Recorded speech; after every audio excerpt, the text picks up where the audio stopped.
The escape pod tumbled through space, its stabilizers struggling to compensate for the violent ejection. Inside, Maya Chen fought to steady her breathing as blood trickled from a gash above her eye. The pod's small viewport offered a horrifying panorama.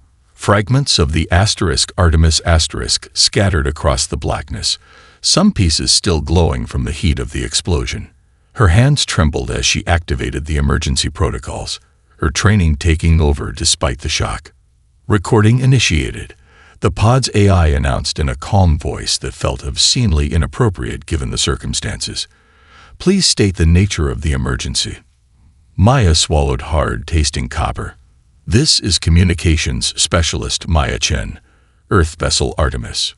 We've been attacked without provocation. The ship is destroyed. All other crew members are presumed. Her voice broke, images of her colleagues flashing through her mind. Commander Harper's steady gaze as he ordered her to the escape pod. Dr. Caftry's gentle smile as she'd shared coffee with Maya just hours earlier. Lieutenant Rodriguez's laugh during their last poker game. Presumed dead, she finally managed, forcing professionalism into her voice. I'm the sole survivor. The pod's systems hummed around her as it began its automated distress broadcast on all frequencies. Maya pulled up the sensor logs, needing to understand what had happened. The alien outpost had appeared dormant until the Artemis approached within communication range. Their first broadcast had been simple, a mathematical sequence establishing basic communication parameters followed by greetings in 23 Earth languages. Standard first contact procedure. The alien response had come exactly 4.3 seconds later, not with communication, but with weapons fire. Maya enhanced the recording, studying the alien structure. Its design suggested a civilization far more advanced than humanity, elegant curves and materials that seemed to absorb light rather than reflect it. Nothing in its appearance had suggested hostility until the moment energy had surged through its hull. Computer, analyze attack pattern, she instructed, wincing as the pod jolted through a pocket of radiation from the destroyed ship. Analysis complete, the AI responded. Attack targeted propulsion and communication systems first, followed by life support. Pattern indicates deliberate intent to eliminate with no survivors. Maya felt a chill that had nothing to do with the pod's failing heating system. This wasn't a misunderstanding or a tragic accident. The aliens had specifically targeted systems to ensure no one escaped and no message reached Earth. They hadn't wanted witnesses. They hadn't counted on her. As the pod's trajectory stabilized on a long arc back toward the solar system, Maya accessed the ship's final transmissions. Commander Harper had managed one last message before communications were severed. We come in peace, but we will return. Now those words rested with her, along with the lives of her 11 dead colleagues. Maya stared at the small screen showing the retreating alien outpost, still visible as a distant speck.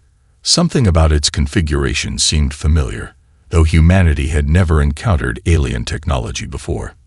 She cross-referenced the design with the vast database stored in the pod's memory. The computer pinged with an unexpected match. Theoretical models from Earth's Xenorchaeology division. Someone had anticipated this specific design language years ago, but how was that possible? The file was heavily encrypted, accessible only with top-level clearance. Maya's training in communications encryption gave her an edge. Working through the pain of her injuries, she began the painstaking process of breaking the file's security. If Earth had information about these aliens before the Artemis mission, why had they been sent unprepared? The answer might be crucial for humanity's response.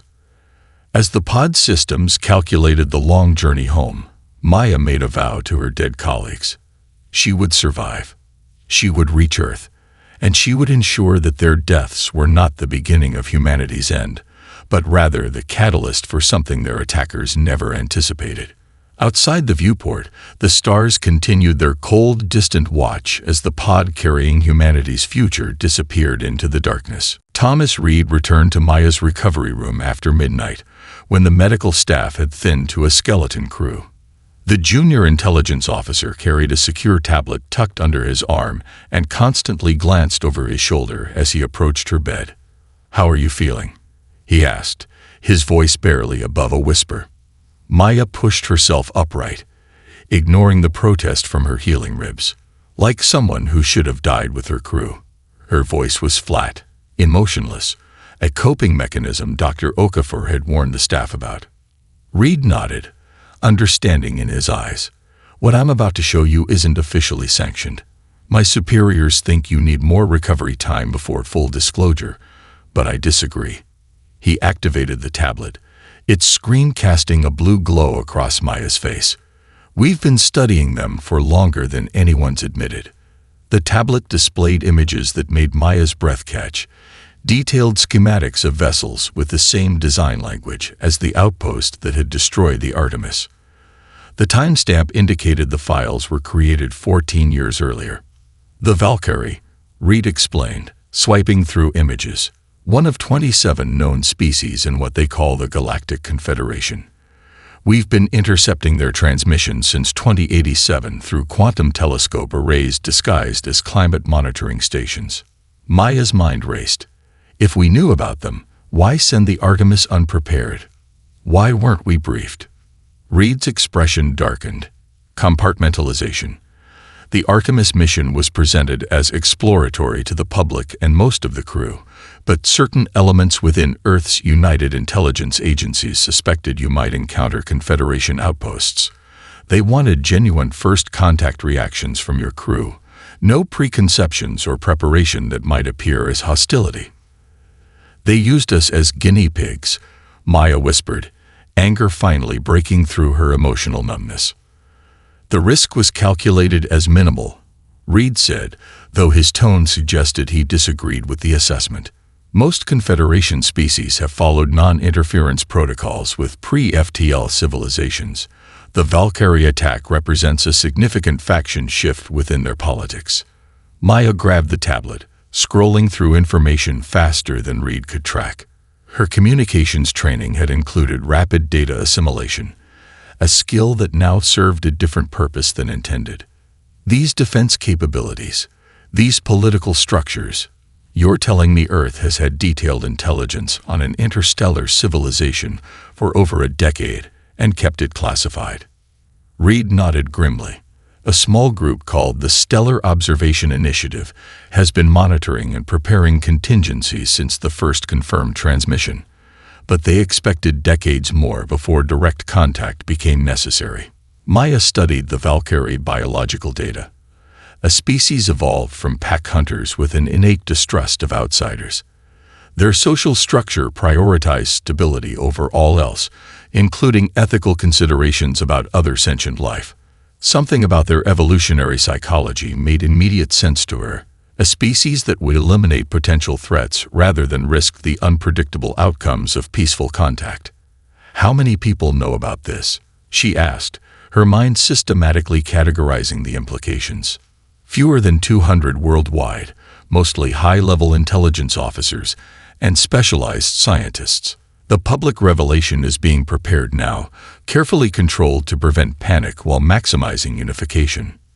Maya's eyes narrowed. "You're not just here to inform me, are you? You want something." Reed shifted uncomfortably. "You're unique, Maya. The only human who's directly encountered them and survived. Your perspective could be invaluable to our response planning." He hesitated. "And your status as the sole survivor makes you symbolically significant." Understanding dawned. "You want a figurehead, a rallying point. We want someone who can speak truth to power and to the public. Someone who can cut through bureaucracy and political agendas because they've looked our enemy in the eye." Reed leaned closer. "The intelligence community is divided. Some want immediate military development. Others favor diplomatic approaches through covered channels we've established with more moderate Confederation members." Maya's gaze drifted to the window, where Earth hung like a blue jewel against the blackness of space. Her home, vulnerable in ways its inhabitants couldn't comprehend.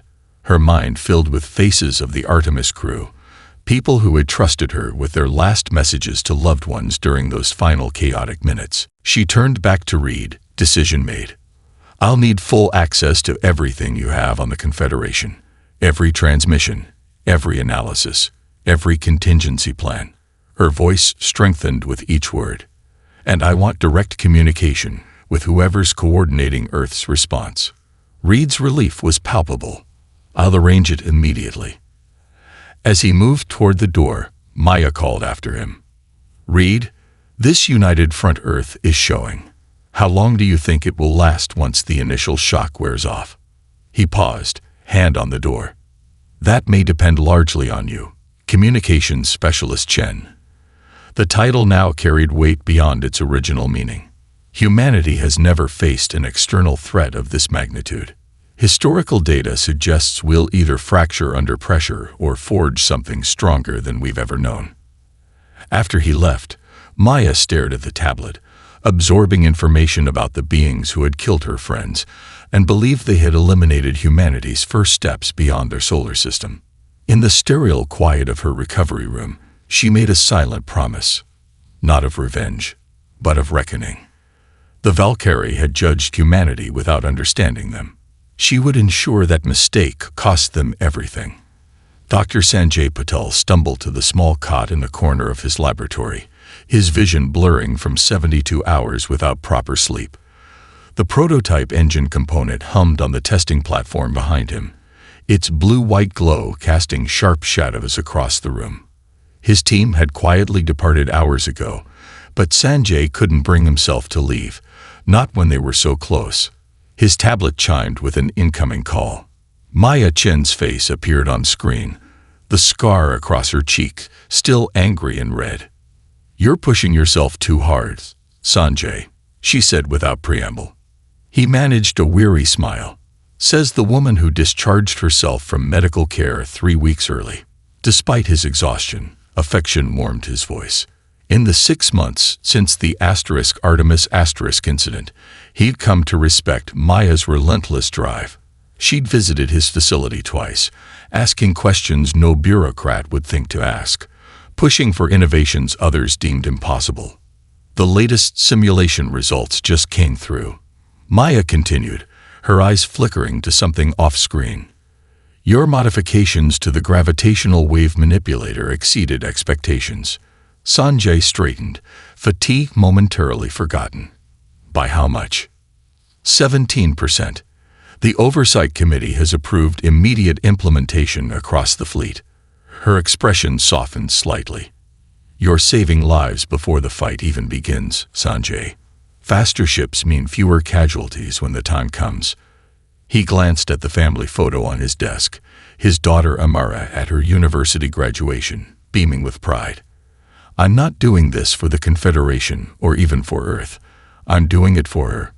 For the future she deserves. He hesitated. Any news from your Confederation contacts? Maya's expression tightened. Our covered channels confirm what the monitoring stations have detected. They're in disarray over our progress. Several moderate factions are pushing for diplomatic outreach before we advance further, but the Valkyrielid hardliners still dominate their Security Council. Will they attack again? Eventually. But every day we gain is another day they lose. Maya leaned closer to the camera. The Unified Response Committee meets tomorrow. We're implementing the Butterfly Protocol. Sanjay inhaled sharply. The Butterfly Protocol was the most ambitious of Earth's contingency plans, named for the chaos theory concept where a small action creates massive, unpredictable consequences. It called for simultaneously revealing multiple technological breakthroughs that had been developed in secret, demonstrating humanity's capabilities in a way that would shock the Confederation. That's earlier than projected. Are we ready? He asked. We have to be. Maya glanced over her shoulder as someone entered her office. Colonel Rice has integrated your propulsion advancements into the defense grid. The production facilities in Osaka and Sao Paulo are working at full capacity.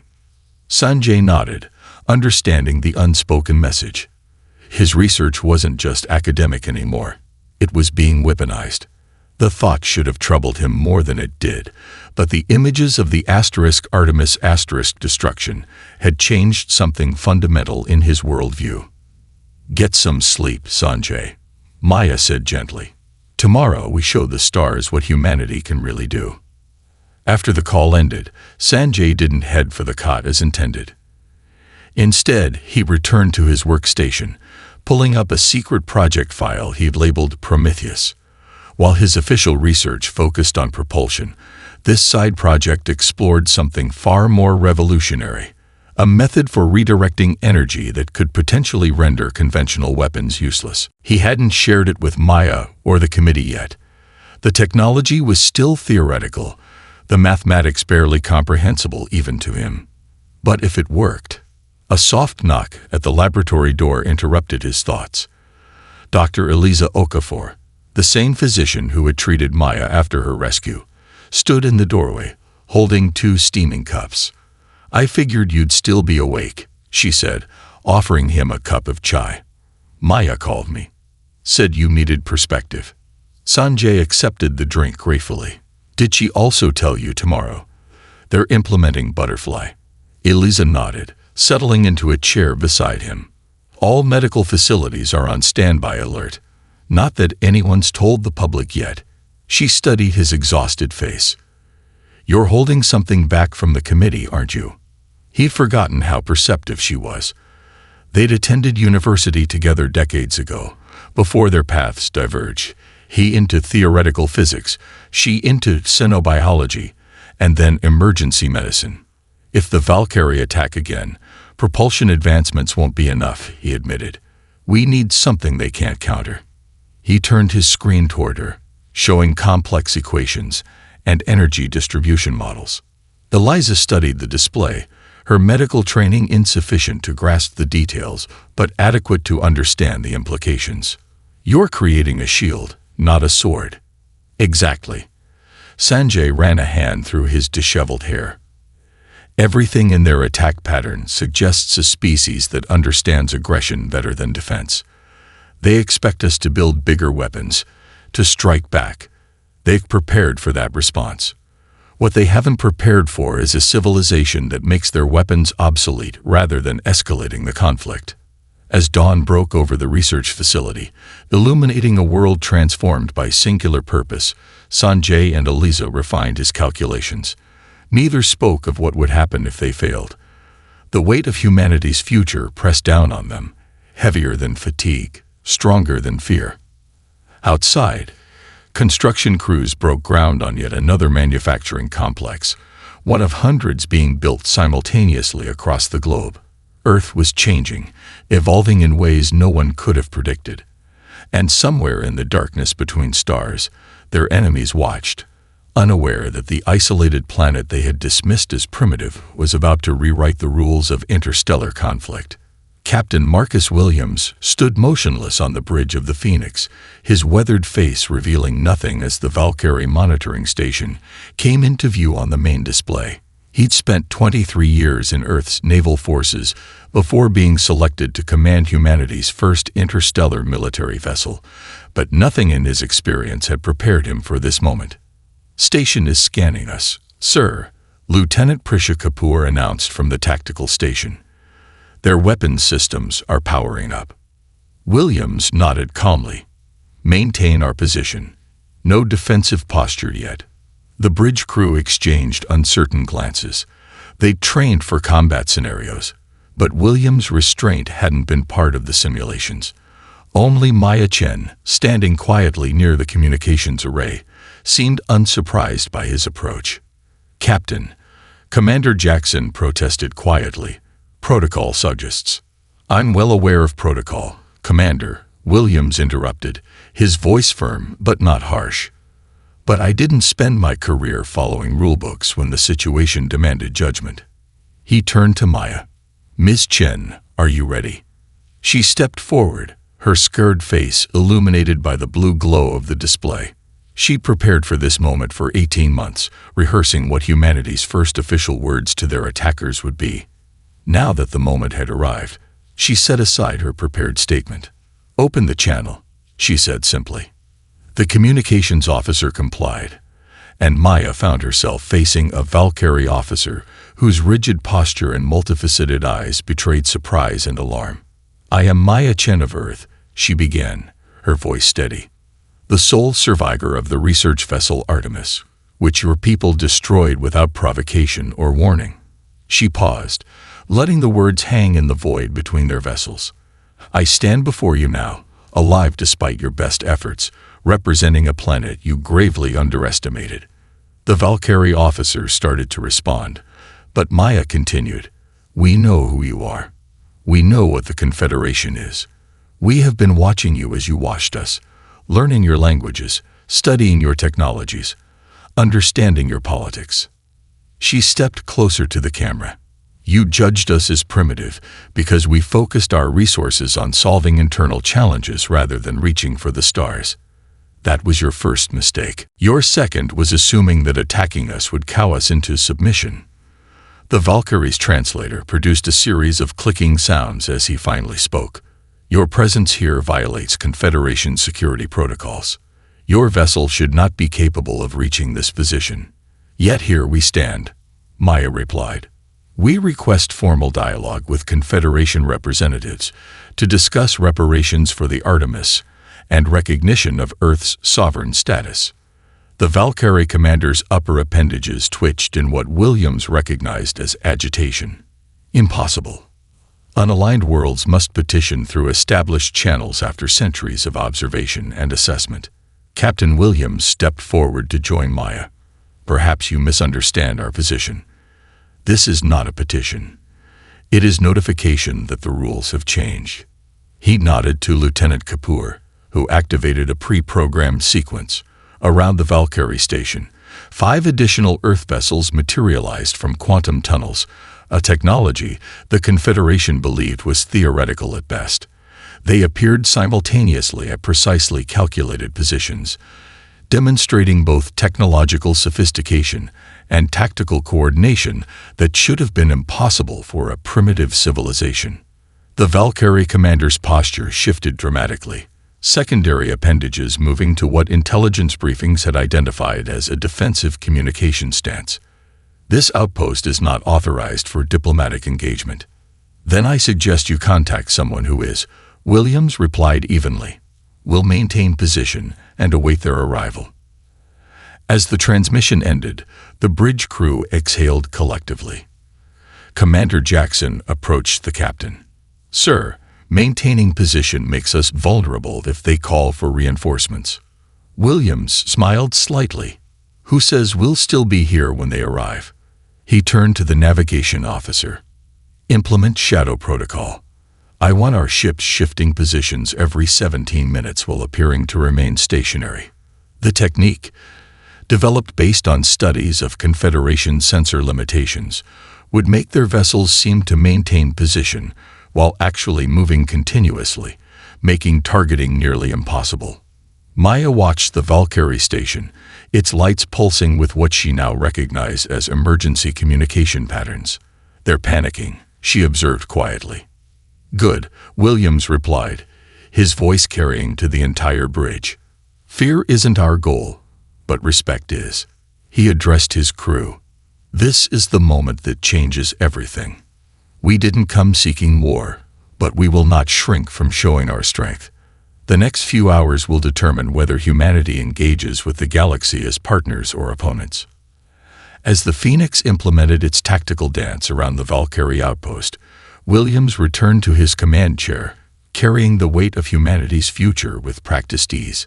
His orders had been simple: make an impression that the Confederation couldn't ignore. Looking at the expressions of the Valkyrie visible through their station's observation ports, he was certain they'd accomplished that mission. The harmonious exchange station's central chamber fell silent as Maya concluded her presentation. 27 representatives from various Confederation species sat in stunned silence, processing the revelation that humans had been observing them for decades through quantum telescopes.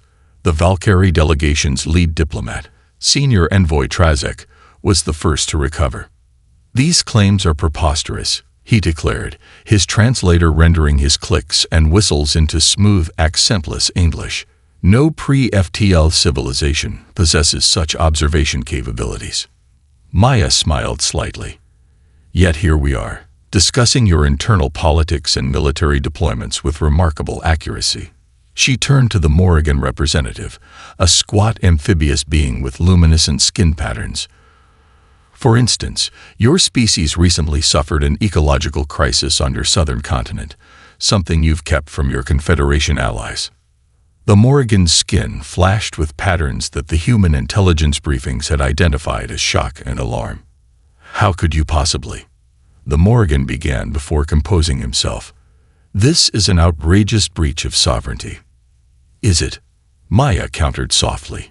Your Confederation has been observing Earth for over a century, monitoring our communications, analyzing our conflicts, passing judgment on our worthiness to join galactic society. She paused, making eye contact with each representative. We simply return the favor. The Pellerin representative, a tall, willowy being with silver-blue skin, leaned forward. If what you say is true, why reveal this capability now? Strategic advantage would dictate keeping such observations secret. Maya appreciated the question. Intelligence reports had identified the Pellerins as among the most thoughtful and diplomatic Confederation members. Transparency builds trust, she replied. Earth doesn't seek domination or conquest. We seek partnership.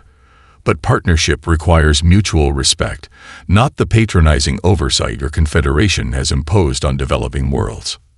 She activated another holographic display, showing the Artemis as it had appeared before its destruction. Our approach to first contact was peaceful. Your response, she looked directly at the Valkyrie delegation, was unprovoked violence. Yet even now, we come offering dialogue instead of retribution. The Trassic representative, a being composed of what appeared to be interlocking crystal structures, spoke for the first time. Your technological advancement timeline is concerning. No species in Confederation records has ever progressed from planetary travel to quantum tunneling capabilities in under 2 decades. We had motivation, Maya replied simply, and human history is defined by our response to challenges. We've survived extinction-level events, ice ages, plagues, and our own destructive tendencies. Each time, we emerged stronger. She noticed several representatives shifting uncomfortably. According to Earth's intelligence, the concept of accelerated evolution under pressure was troubling to many Confederation species whose development had followed predictable, stable patterns over thousands of years. What are your terms? The Pellerin asked finally. Maya activated the final presentation element, a comprehensive diplomatic proposal that her team had prepared over months of consultation with Earth's leading experts in international relations, adapted for interstellar application. The Artemis Protocols, she announced, a framework for interstellar cooperation based on mutual respect and non-interference. Earth seeks recognition as a sovereign interstellar nation with all rights accorded to Confederation members, reparations for the Artemis attack, and a formal apology. The Valkyrie envoy Trassic rose abruptly. This is unprecedented. A non-member world making demands of the Confederation. Your species hasn't even established colonies beyond your home system. Yet we've demonstrated technological capabilities rivaling or exceeding your own. Maya countered calmly. The traditional progression path you've established for developing species is arbitrary and self-serving. It ensures newcomers enter galactic society from a position of disadvantage. The Pellerin raised a delicate hand.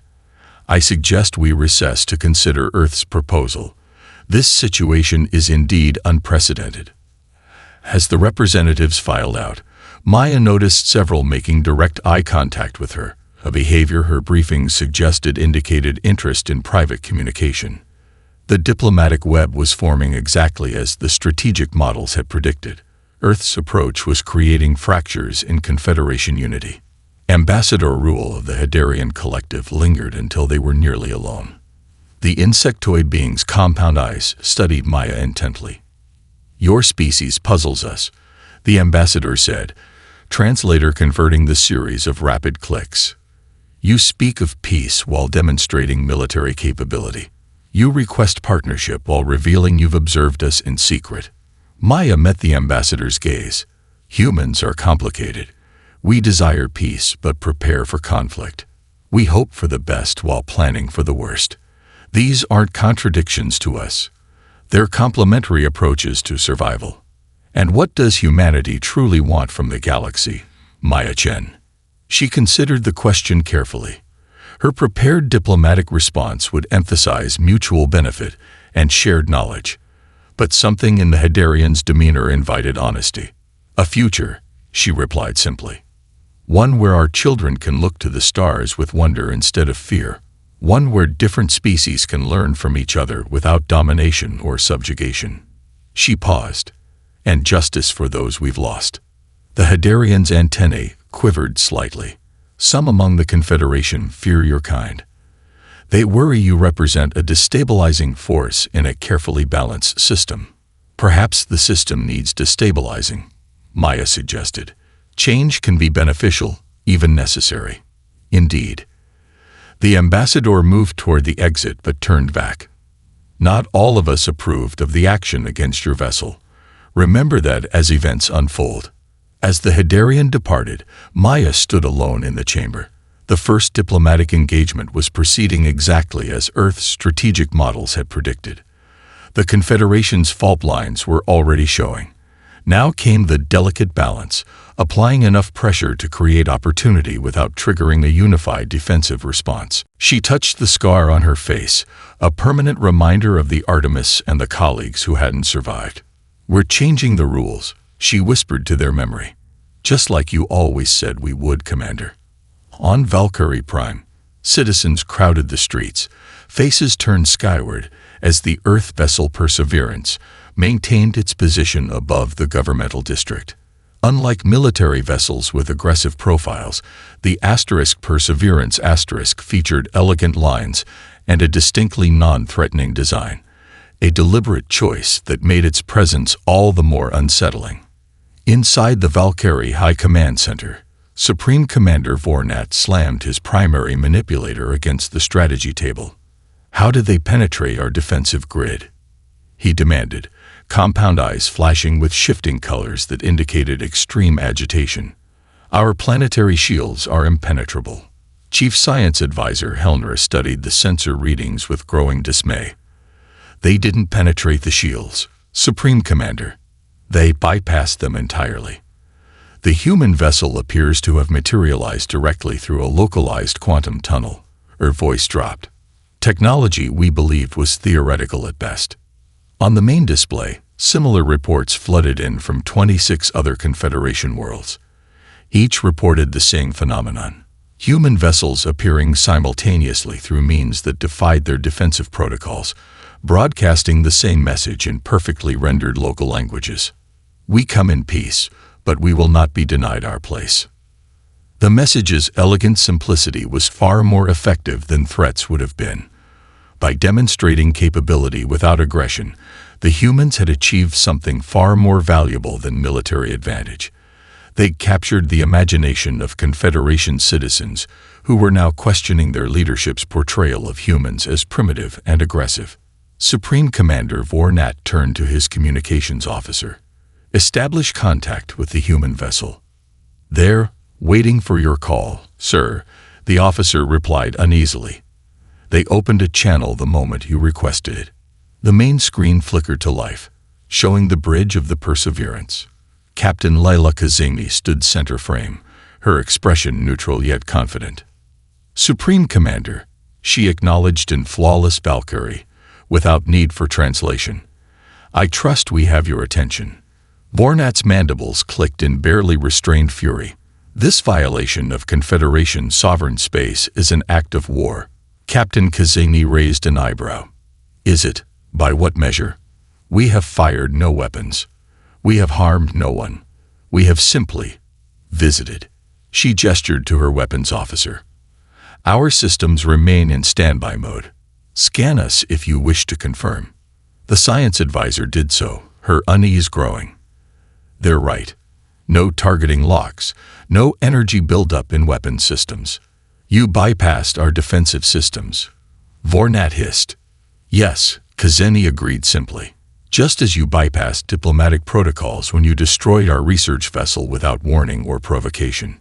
She leaned forward slightly. Consider our presence a courtesy call, a demonstration that the rules have changed. Before Vornat could respond, the communications officer interrupted. Supreme Commander, we're receiving reports of civilian gatherings in the Central Plaza. They're demanding information about something called the Artemis incident. Vornat spun toward his internal security chief. How did this information reach the public? All details of the human vessel's destruction were classified.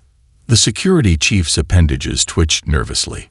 The humans appear to be broadcasting a factual account of the event on all public frequencies. They're not using propaganda, just presenting the sensor logs and communication records. On screen, Captain Kazemi watched the exchange with interest. Truth is a powerful weapon. Supreme Commander, perhaps more powerful than the energy beams you used against our unarmed research vessel. The political officer, until now silent, stepped forward. Supreme Commander, the Civilian Oversight Council is requesting your immediate presence to explain why information about an attack on a peaceful vessel was withheld from them. Vornat's compound eyes dimmed slightly, a sign of dawning comprehension. The humans hadn't come to attack their worlds. They'd come to attack something far more vulnerable, the Confederation's carefully maintained narrative about their moral authority. Captain Kazemi allowed herself a small smile. While you consider your response, you might wish to review this. A data packet transferred to the Valkyrie systems. It's the Artemis Protocols, a comprehensive framework for interspecies relations based on mutual respect rather than hierarchical control. Your citizens might find it illuminating. You're fomenting revolution, Vornat accused. We're offering perspective, Kazemi corrected. How your society responds is entirely your affair. On the other side of the planet, renowned Valkyrie philosophers, Zentak addressed a rapidly growing crowd through underground communication channels. His voice quavered with emotional intensity as he spoke. Today we face a profound moral question, he began. If what these humans claim is true, if our leadership ordered an unprovoked attack on a peaceful mission, what does that say about who we have become?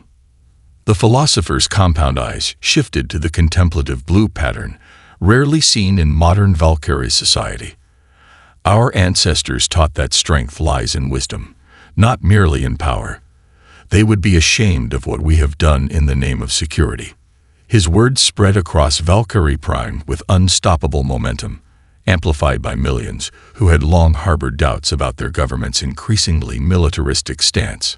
In her ready room adjacent to the Perseverance's bridge, Captain Kazemi received an encrypted transmission from Earth. Maya Chen's face appeared on the private channel. Phase 1 complete, Kazemi reported. Exactly as you predicted. Their social structure is rigid but brittle, unable to adapt to unexpected challenges to their authority. Maya nodded.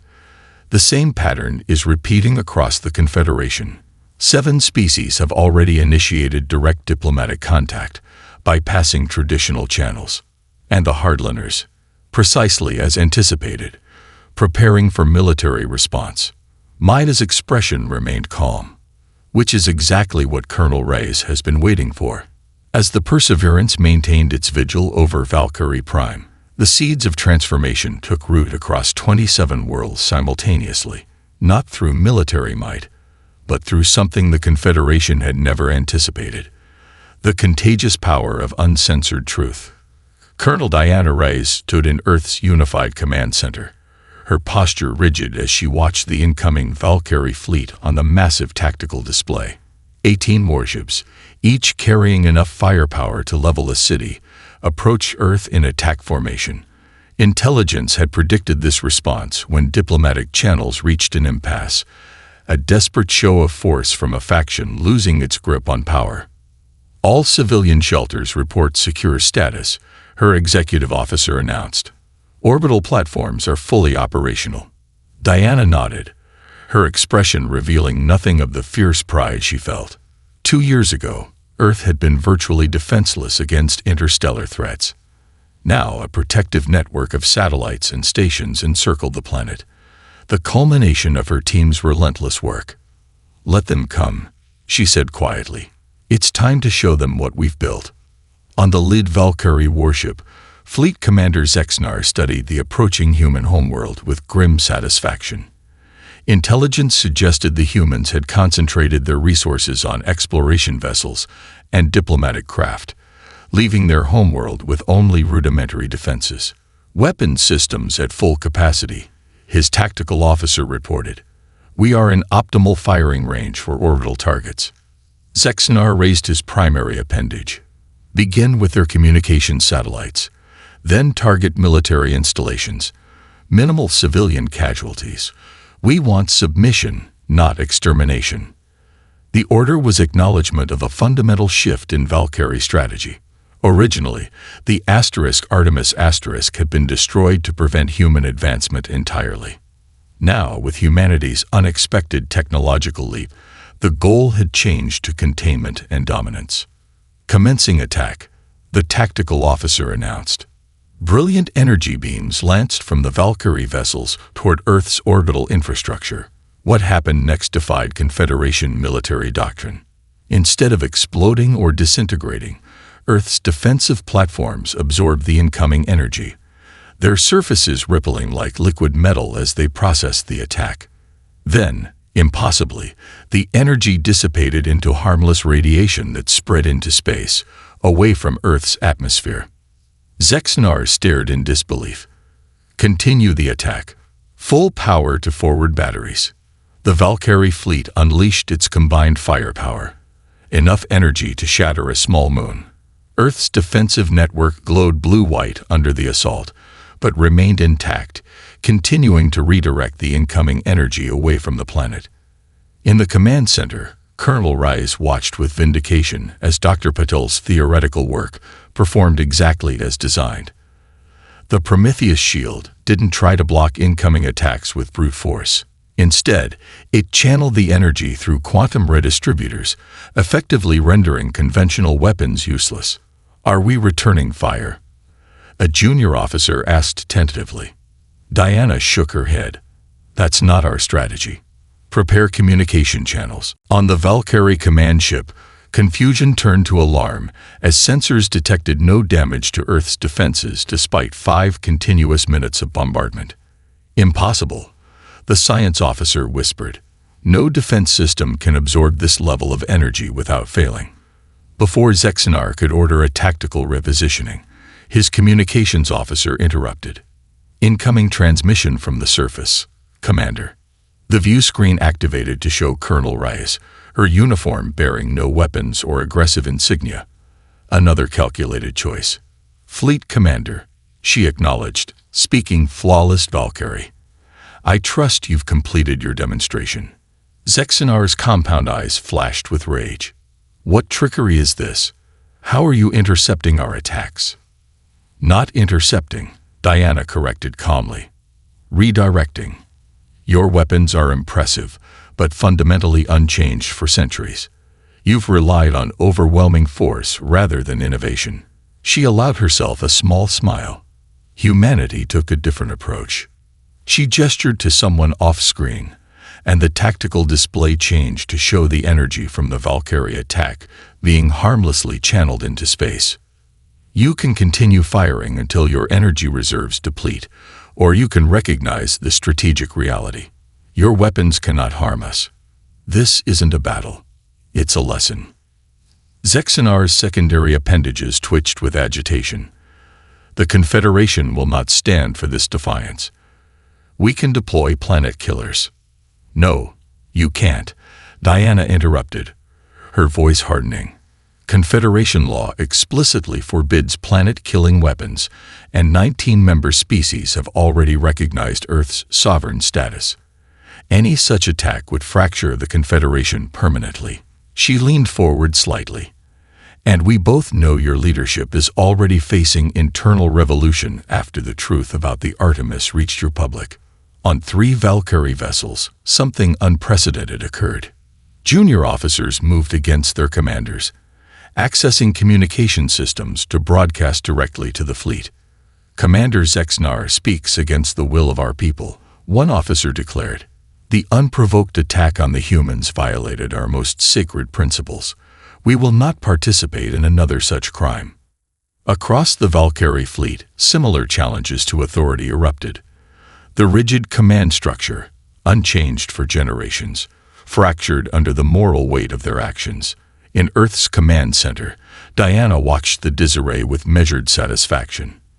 This outcome had been predicted by behavioral scientists studying Valkyrie's social structures. When confronted with irrefutable evidence of moral failure, their society prioritized ethical correction over continued error.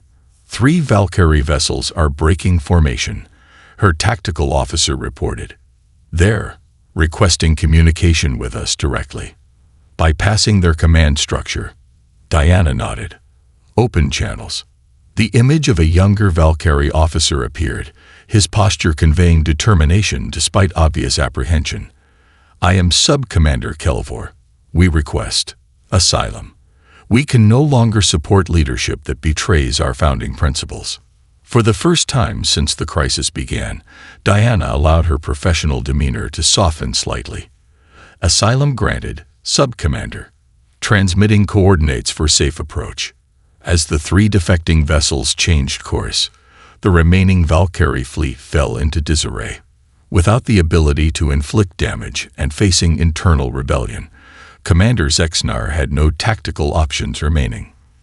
"This isn't over," he threatened before cutting communication. "Actually," Diana said to the blank screen, "I believe it is." She turned to her staff, allowing herself a moment to acknowledge what they'd accomplished. "Inform Ambassador Chen that Phase 3 is complete. The Valkyrie offensive has failed exactly as projected." As the command center erupted in muted celebration, Diana stepped away to a private terminal. She opened a file containing images of her sister, the Artemis medical officer who never returned home. Next to it, she placed a report showing the Valkyrie government facing complete restructuring after popular uprising. "We did it differently than I first imagined," she whispered to her sister's image. "Not with vengeance, but with something more powerful. We changed them instead of destroying them."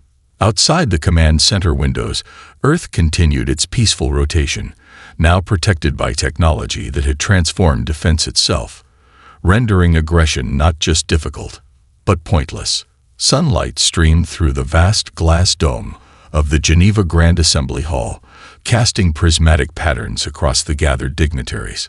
Maya Chen adjusted the collar of her formal diplomatic uniform as she prepared to address the most significant interstellar gathering in human history. "Nervous?" Dr. Patil asked, appearing at her side. Maya smiled slightly. "Determined," she corrected. "This moment was purchased with the lives of 11 colleagues. I want to honor them properly." Around them, representatives from 32 species mingled in a harmonious cacophony of languages, gestures, and communication styles.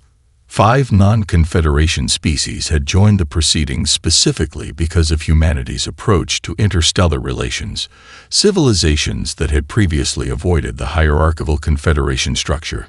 The new Valkyrie representative, Zentak, once a philosopher, now elevated to diplomatic leadership after their bloodless revolution, approached Maya with the deliberate movements that indicated formal respect in their culture.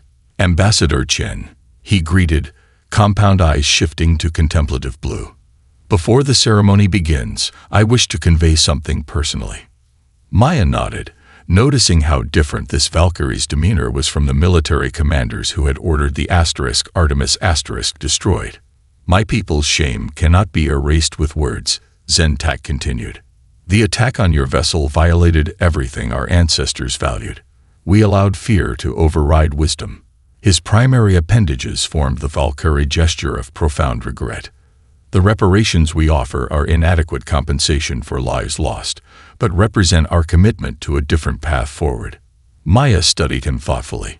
Intelligence profiles had identified Zentak as the leading voice for ethical reformation within Valkyrie society. a previously marginalized philosopher whose writings had suddenly found resonance when the truth about the Artemis reached the public.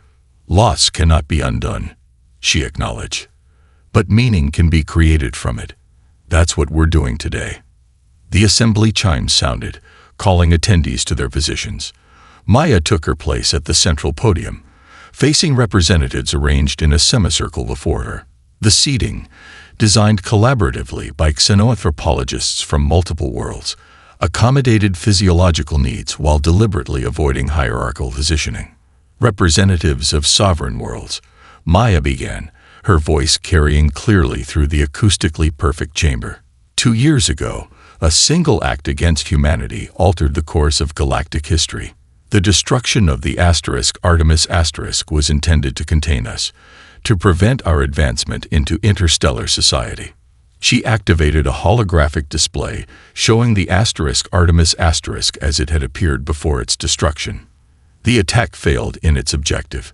Instead of retreating in fear, humanity united as never before. Instead of seeking vengeance, we channeled our response toward transformation. Today, we formalize a new approach to interstellar relations, one based not on dominance or seniority, but on mutual respect and collaborative advancement. The new Centauri Accords hovered in holographic form above the assembly, a document collaboratively drafted by legal experts from 23 worlds.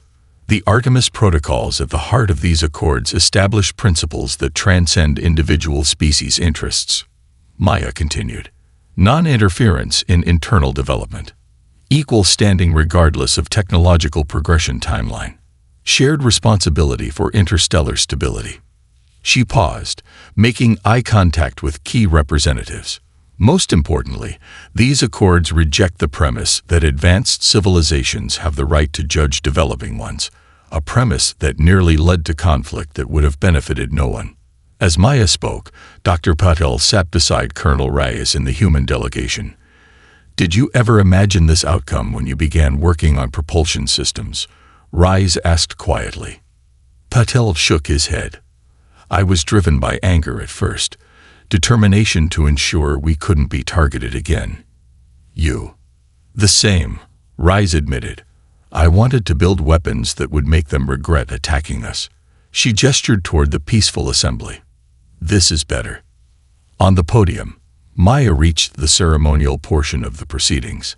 As a symbol of our commitment to transformation rather than retribution, Earth has a response to the Valkyrie reparations offer. Zentak rose, preparing for Earth's expected demands.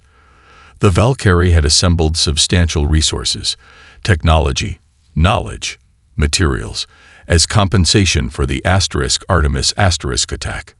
Earth acknowledges the Valkyrie offer of reparations, Maya stated formally. We accept your apology and recognition of wrongdoing. However, we decline material compensation. A murmur of surprise rippled through the assembly.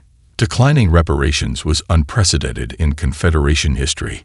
Instead, Maya continued, we propose these resources be directed toward establishing a multi-species scientific and cultural outpost at the exact coordinates where the Artemis was destroyed. A place where knowledge can be shared freely across civilizations, dedicated to peaceful cooperation and understanding.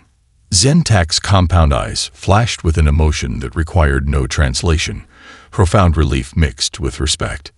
The coordinates where lives were lost in conflict will become a place where lives are improved through collaboration, Maya concluded. This is how humanity chooses to mark our entry into galactic society. The signing ceremony proceeded with representatives approaching one by one, adding their biometric identifiers to the accords. Each signature represented not just formal agreement, but a fundamental shift in how interstellar relations would function moving forward. Later, as celebration commenced in the adjacent gardens, Maya found a quiet moment alone beside a reflecting pool. Captain Williams joined her, both of them watching the waters mirror the stars appearing in the evening sky. Commander Harper would have approved, Williams said quietly, referring to the Artemis captain who had died ensuring Maya's escape pod launched. He once told me that humanity's greatest strength wasn't our technology or our intelligence, Maya replied. It was our capacity to imagine different futures and then create them. She looked up at the stars, no longer distant and threatening, but filled with new possibilities. The Valkyrie thought one act against humanity would contain us.